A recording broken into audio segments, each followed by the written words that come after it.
La Facultad de Ciencias Políticas y Sociales presenta En su propia voz, el debate de nuestro tiempo. Un programa de análisis y reflexión de la agenda política y mediática de México y el mundo. Con Marta Gloria Morales Garza y Marcela Ávila Egleton. Comenzamos. Muy buenos días, hoy es martes 29 de octubre del 2019. Yo soy Marcela Ávila Egleton y estamos transmitiendo en vivo su programa En su propia voz. Estamos también en redes sociales, en Radio UAC, en TV UAC. El día de hoy me acompaña la doctora Marta Gloria Morales Garza. Marta Gloria, bienvenida, buenos días. Buenos días a ti y al auditorio. Y el día de hoy también tenemos como invitado al doctor Domingo Chevenini, especialista en legislación antidrogas y en temas de seguridad. Domingo, bienvenido. Gracias, doctora Marcela. Buenos días, doctora Marta Gloria. Buenos días al auditorio. Gracias por la invitación. Un gusto enorme estar aquí con ustedes.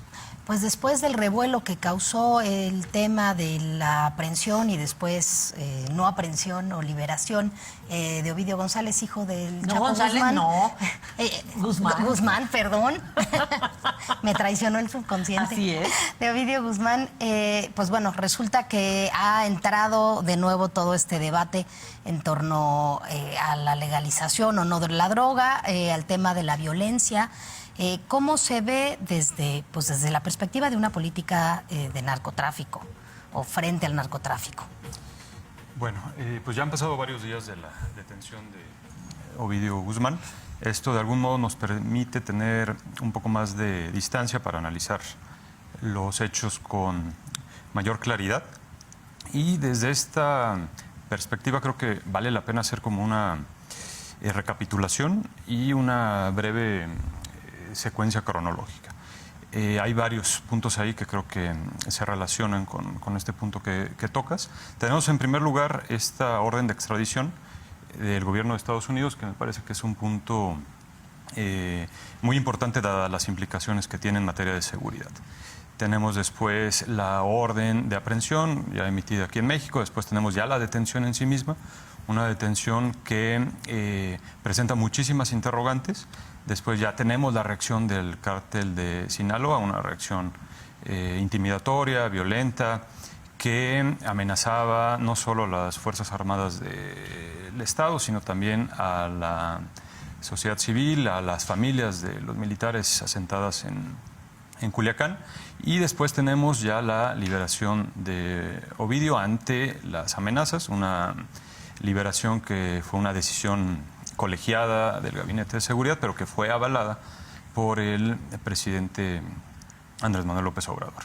Una decisión polémica en la opinión pública, pero que al final de cuentas todo esto nos muestra la debilidad del Estado mexicano ante el narcotráfico. Claro. Y sobre esta secuencia cronológica, primero tenemos el tema de la detención, que fue muy polémico porque ocurrió, hay muchas interrogantes, como decía. No queda claro, han pasado ya varios días, no queda claro quién ordenó ese operativo, no queda claro por qué no se midieron las consecuencias del operativo. Lo que queda claro es que fue un operativo fallido, pésimamente planeado y pésimamente ejecutado. Y por otro lado, la orden de extradición que me referí hace un momento, que viene del gobierno de Estados Unidos, ese tema me parece particularmente importante porque si bien fue una orden de extradición sorpresiva, pocas personas conocían sobre Ovidio Guzmán antes de la detención. Era un personaje que tenía un perfil bajo en la organización, una organización liderada por el Mayo Zambada, pero que está bien caracterizado en el imaginario del narcotráfico en México. Hay varios narcocorridos que hablan de él, etcétera.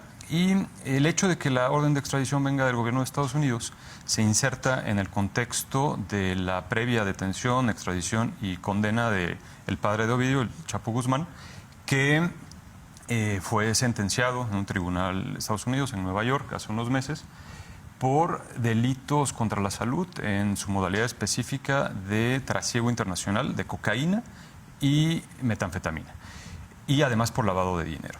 Y en ese lavado de dinero, en esos miles de millones de dólares que ha generado el cartel de Sinaloa, podemos ver el telón de fondo detrás de esta detención. Esos miles de millones de dólares de algún modo generan tensión en la relación bilateral México-Estados Unidos y días previos a la detención estuvo el director de la DEA en Culiacán. Parece ser que Estados Unidos estuvo muy metido en esta detención. Aunque ellos siguen afirmando que no. Sí, ellos siguen afirmando que no. Pero también hay un dato ahí importante que a finales del año pasado el fiscal general en Estados Unidos, en ese momento Jeff Sessions, hizo público un plan para el 2020 en el cual se puntualizaban cuáles eran las principales amenazas internacionales a la seguridad nacional. Y eran 5. 3 de esos 5 son cárteles mexicanos: el cártel de Sinaloa, el cártel Jalisco Nueva Generación y el cártel del Golfo. Los otros 2 son Hezbollah, este grupo político-militar libanés, y el Mara Salvatrucha, esta red internacional de pandillas que tiene presencia en Estados Unidos. Y el hecho de que esta detención haya sido resultado de esta presión estadounidense, pues es un punto delicado. Es un punto delicado porque el tema de seguridad nacional en México no puede ser dictaminado o determinado por las políticas estadounidenses o por los intereses estadounidenses, por lo que esto implica en términos de soberanía nacional. Domingo, sin duda en la mente de muchos estaba clara la idea de que el poderío de los cárteles era sensiblemente superior al poderío del Estado, tanto en términos de manejo de millones y millones y millones de dólares, como en términos de manejo armamentario. Pero me parece que el evento de Culiacán como que da de manera evidencias claras, así transparentes como para cualquier persona común y corriente, no solamente para los expertos, de esta afirmación que tú dices, en el sentido de que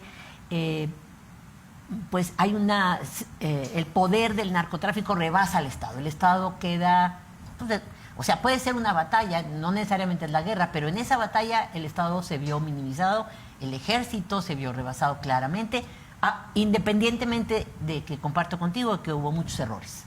Sin embargo, me parece que vale la pena relevar que el asunto de una política de enfrentamiento directo contra el narcotráfico, sean estos cárteles o los nuevos o los viejos o los que sean, no ha dado resultados a lo largo de la historia. Tengo aquí una gráfica sobre muertos en México como parte del escenario de la guerra contra el narcotráfico, basado en fuentes de INEGI, donde dicen que en diciembre de 2006, o sea, cuando apenas estaba, antes de empezar la guerra, había 1,000 carpetas de investigación por homicidio doloso. Nada. O sea, digamos, normal de una sociedad que no está en guerra. Entre 2007 y 2016, los homicidios por agresiones dolosas fueron 210,000. Solo en 2017, que es el año más violento, fueron 30,000.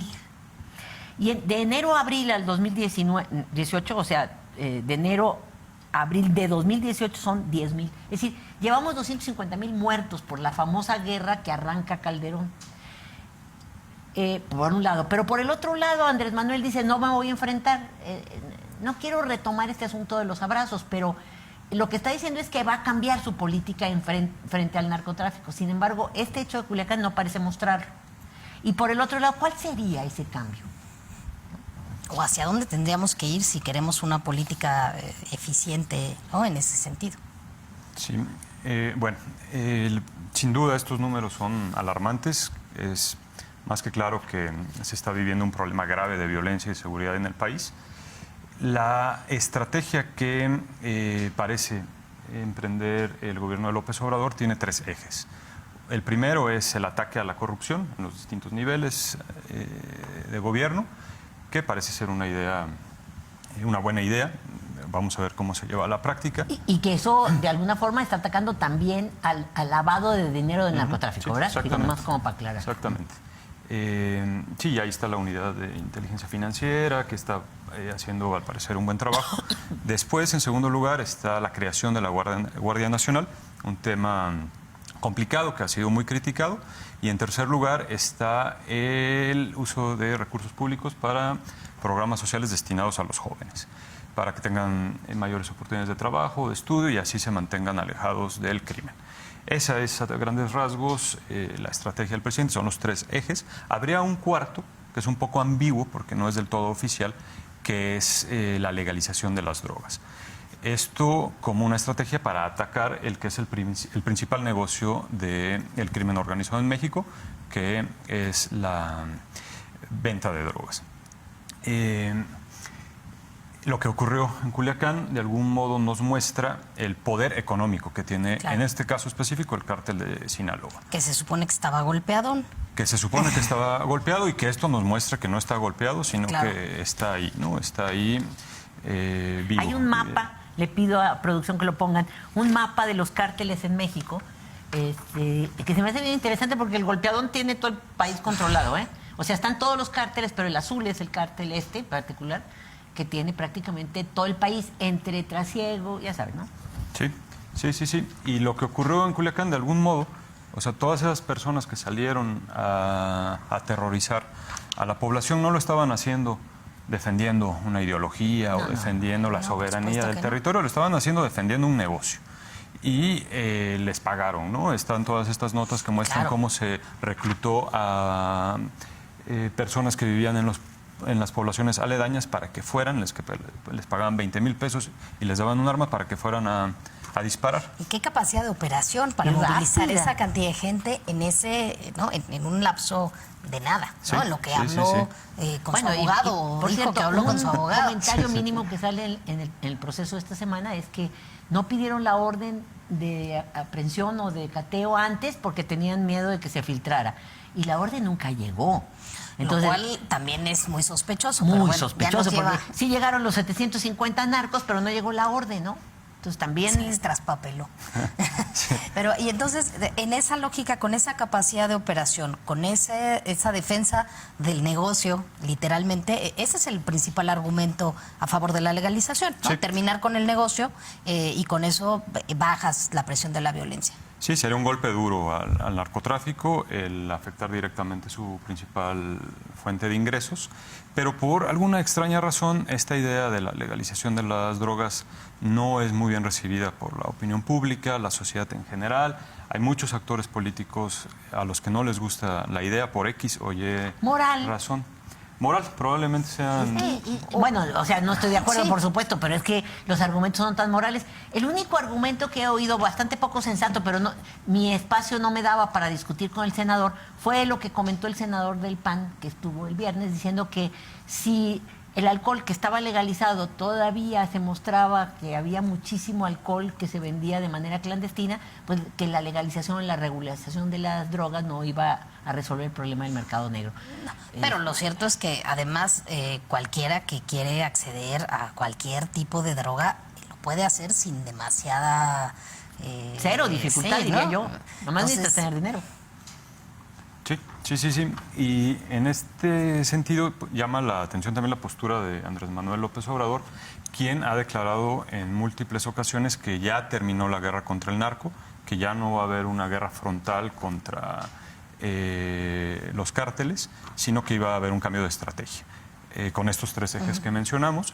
No habla de manera muy precisa sobre la legalización de las drogas como tal, pero, por ejemplo, en el Plan Nacional de Desarrollo, ahí viene claramente el cambio de paradigma, saliéndose del paradigma prohibicionista, esbozando una posible legalización de las drogas, y tenemos que, paralelamente a esto, se presenta la iniciativa de legalizar la marihuana, finales del año pasado, presentada por la, en aquel momento, senadora Olga Sánchez Cordero, y que hoy en día es secretaria de Gobernación. Fue una iniciativa que parecía venir muy bien cobijada por el Ejecutivo, venía bien cobijada por una jurisprudencia emitida por la Suprema Corte de Justicia de la Nación, que declara inconstitucional la criminalización del consumo de marihuana y que obliga al Poder Legislativo a reglamentar en esa materia. Y después de la iniciativa de Sánchez Cordero, que era una iniciativa bastante liberal, era una iniciativa que permitía que cada persona pudiera sembrar hasta 20 plantas de marihuana.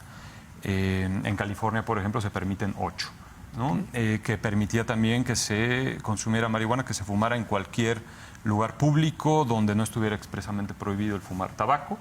Bueno, Se van presentando otras iniciativas en lo que va del año y justamente esta semana se cumplía el plazo que tenía el Poder Legislativo para votar estas iniciativas.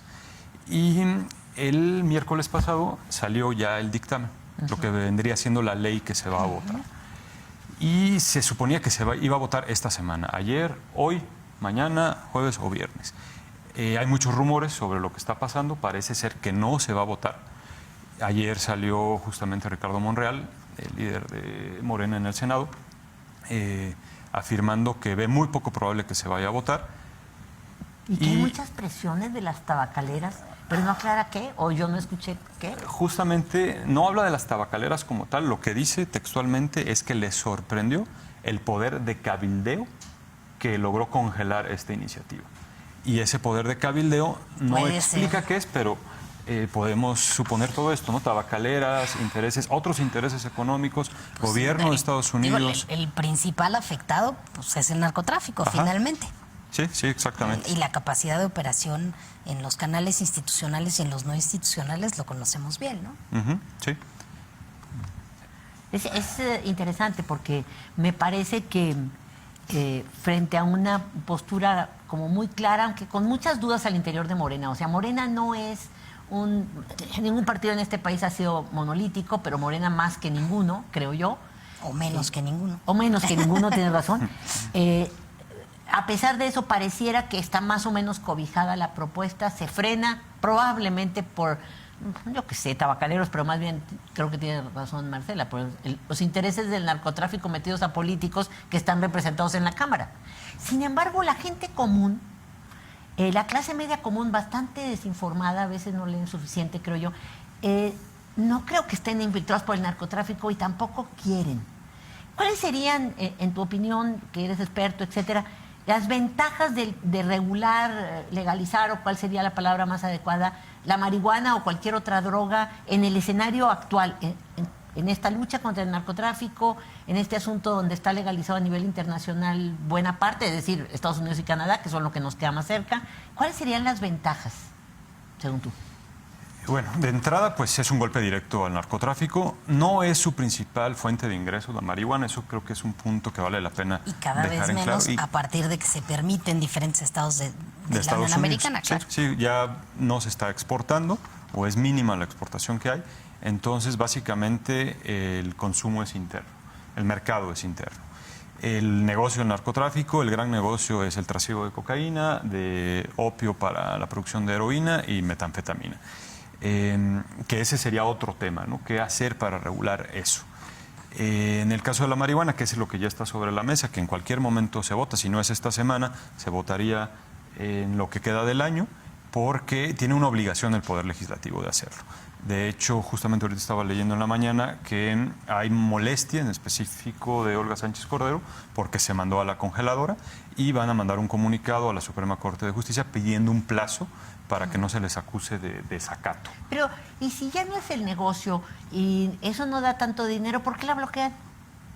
Perdón, digo, soy necia. Yo creo que, o sea, sí hay dinero, sí hay un mercado a nivel nacional, sin duda. Okay. Pero también hay posibilidades de negocio, ¿no? En el caso de que se legalice. Este dictamen que ya está circulando, que es el que se votaría, ha sido criticado por los grupos activistas pro legalización de marihuana, entre otras razones porque impide o dificulta mucho a los pequeños campesinos que siembren. Se van a requerir muchos permisos para empaquetar, muchos lineamientos muy estrictos para empaquetar, para etiquetar, y hay un tema ahí que es muy polémico, el tema de las semillas, que no se van a poder usar semillas silvestres, digámoslo así, sino que van a tener que ser semillas provenientes de las empresas transnacionales que ya tienen las patentes, ¿no? Entonces, justamente están echándole la culpa a este poder de cabildeo a estos intereses transnacionales que quieren quedarse con el negocio. Y en relación a la pregunta que hacías, otros beneficios, el dictamen y que va en el sentido de la resolución de la Suprema Corte en el año pasado, básicamente el tema es sumar en el contexto de paz que se requiere en el país Y segundo, protección de derechos fundamentales, ¿no? De individuos que quieren consumir marihuana, según la Suprema Corte, en función de su libre desarrollo de la personalidad, pues tienen derecho a consumir y el Estado no tiene por qué criminalizarlos. Ese es como el eje central, más allá del negocio. Ahora, lo cierto es que pues no pareciera en este contexto que vaya a abonar mucho a resolver el tema de violencia finalmente. Sí, no, yo creo que sería mínimo, podría sumar en el sentido correcto. El problema es mucho más grave, el problema es estructural, el problema es una corrupción institucional ya permeada por varias décadas y el problema de desigualdad socioeconómica también arrastrado desde décadas. Ahí es donde habría que enfocarse para empezar a solucionar este problema de seguridad y violencia que vive el país. La legalización, que sí además se ha visto como en algunos ámbitos como la panacea para resolver el tema de la seguridad. Creo que preocupa que haya tantas otras, no, bueno, en este caso las metanfetaminas, la heroína y la cocaína, como mucho más, no, con mucho mayor peso, no solo económico, sino en términos de poder de los cárteles. Estamos a 3 minutos de acabar. ¿Con qué cerramos, Domingo? Bueno, pues regresando al inicio, el cártel de Sinaloa, prácticamente la totalidad de su negocio es el trasiego internacional de cocaína. Entonces la legalización de la marihuana, en este caso específico, pues no tocaría al cártel de Sinaloa como tal. Si México legalizara todas las drogas, cocaína, metanfetamina, heroína, tendría forzosamente que legalizar Estados Unidos para que ese trasiego dejara de existir. Mientras no legalice Estados Unidos, que es el principal mercado del mundo, el problema va a seguir, ¿no? Y quienes pagan el pato son países como México. Y esta política de seguridad de Estados Unidos, de querer influir atacando el narcotráfico, atacando directamente la soberanía nacional, pues es un poco contradictorio, ¿no? Cuando ellos son el principal. No, y además ellos dejan pasar las armas, porque además, el armamento ese de 50 calibre, que no tengo idea lo que signifique, pero parece que muy grandotas, pues la queja fue inmediata porque las dejan pasar, ¿no? Entonces ellos dejan pasar, nosotros nos matamos y ellos se tragan la cocaína y nosotros nada más estamos viendo. Entonces lo que yo no entiendo es por qué nada más estamos viendo. Sí. ¿Qué hacer para dejar de ser, digamos, el escenario de la tragedia mientras ellos están divirtiendo, fumando o inyectándose o lo que sea, ¿no? Sí, porque al final, como se ha dicho muchas veces, no se ve, no se detienen capos del narcotráfico en los Estados Unidos, no están estos grandes cárteles, pero cómo demonios llega la droga a todos los espacios, ¿no? Claro. Claro. Claramente hay algo ahí que no seguro viendo. que si pudieran mapearse la presencia de los cárteles nuestros en Estados Unidos, se subiría el azul para arriba, sino cómo la distribuyen. O sea, ellos la tienen que pasar, la pasan y luego cómo es que llega a Manhattan, ¿no? Sí. Sí, ese tema es muy misterioso, ¿no? Hay muchos enigmas ahí de cuando ya pasa la frontera. ¿Qué pasa? ¿Qué pasa? Si son los mismos cárteles mexicanos operando allá o si más bien allá hay cárteles ocultos.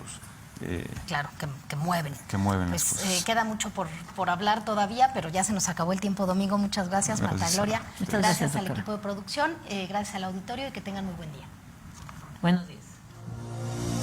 La Facultad de Ciencias Políticas y Sociales presentó, en su propia voz, el debate de nuestro tiempo. Los esperamos en nuestra siguiente emisión. No olvides seguirnos por TV WAC y Radio Universidad. Hasta pronto.